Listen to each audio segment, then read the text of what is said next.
यूसुफ भाई सिर्फ आप ही आराम करने आए हैं आप सब। लोग पूरा इलाज सही हो रहा है, बेहतरीन। सेहत बेहतर हो रही है। जल्द से जल्द आप स्टाफ से आपने विभिन्न चिप्स का रिकॉर्ड तोड़ा 17 साल।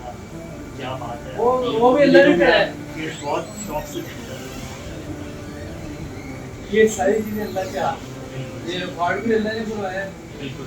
और जो सेहत बीमारी वो भी अल्लाह की हाथ में। इंशाल्लाह अल्लाह आपको जल्द से सेहत दे। ये सारा जरिया है।